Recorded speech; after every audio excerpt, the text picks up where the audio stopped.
Hello, I hope all is well. So I recently made a 10 HP strength training video, and I thought it'd be helpful to do the same thing but with magic.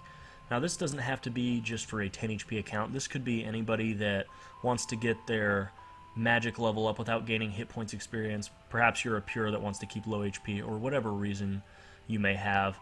So I'm just going to kind of go through just the general training and what experience rates you can expect to get. I feel like most people probably know how you train magic, even without wanting to gain hit points. It's pretty easy, but I thought it'd be helpful just to kind of compile them and show some experience rates. So one thing you're going to do when you're training, unless you're alching, anytime you're doing a spell like curse or any sort of splash, you're going to want to make sure you have at least a minus 65 magic attack bonus. This means you will never hit. So whether you're going to be splashing on spiders or casting confuse spells, you do not want to hit at all if your goal is to not gain hit points experience. So you will need a full set of armor, that is a helmet, plate body, legs, and a kite shield. You also need dragonhide vambraces. Those are minus 10. Green or above all work the same. One thing you can do if you do not have 40 range for the vambraces, you can emit a staff for your early on for curse spells, curse and confuse and such. That will keep you at minus 65 as well. You do not actually need the metal boots. That'll put you at negative 68, but you really only need the minus 65. One thing you want to do starting off is take a Wizard Mind Bomb, because you're going to begin casting Confuse. Wizard Mind Bomb will boost you from level 1 to level 3. You're going to cast Confuse up until level 11 magic, and then you will start using Weaken. Go ahead and cast Weaken up to level 19, and you can start casting Curse. Now, alternatively, you can stop at level 13 and just start using Fire Strike. You can splash Fire Strike for a while.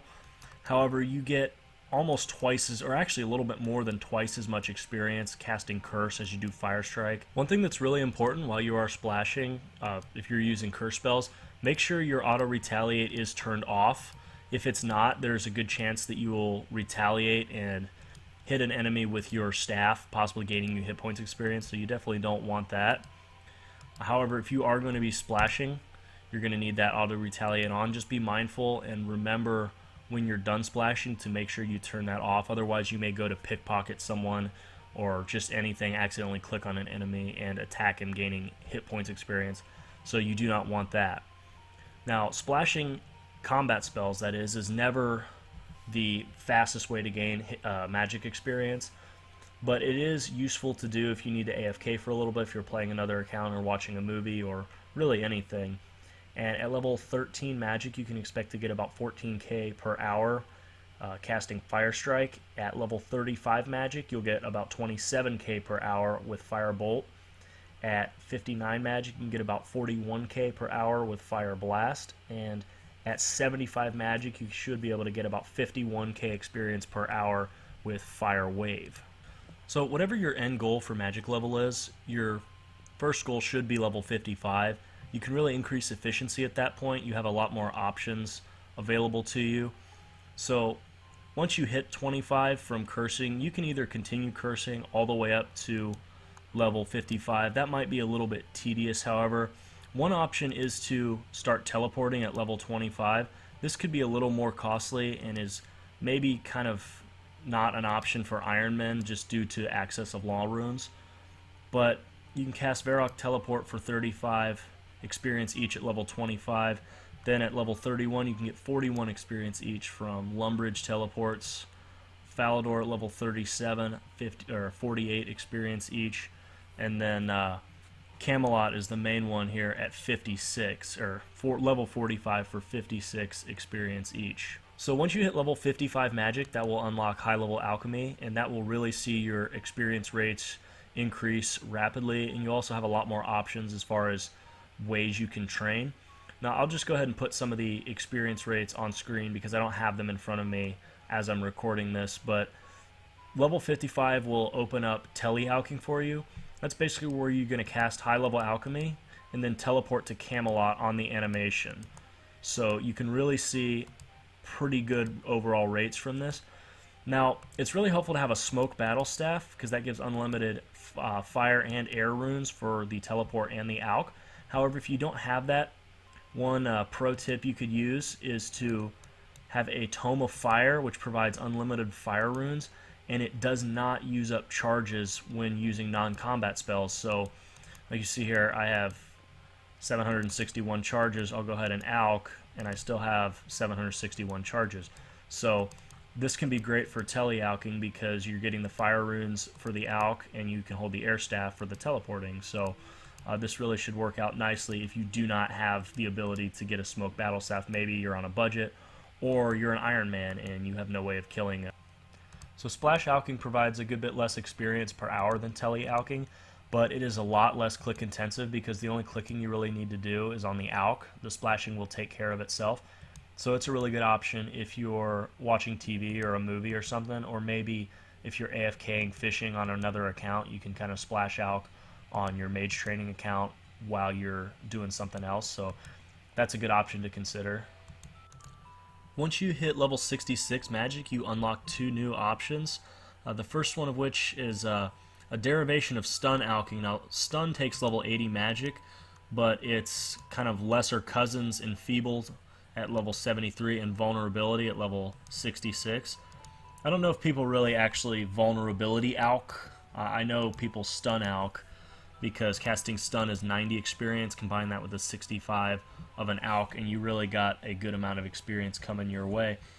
But I suppose you could do it with vulnerability as well.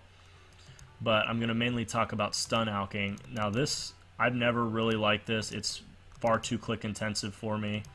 But I know a lot of people like to stun alch, and it's basically the same concept of either tele-alching or splash alching, where you're going to alch and then try to cast a stun on a skeleton on the animation. And the best place to do this is the Wilderness Ditch.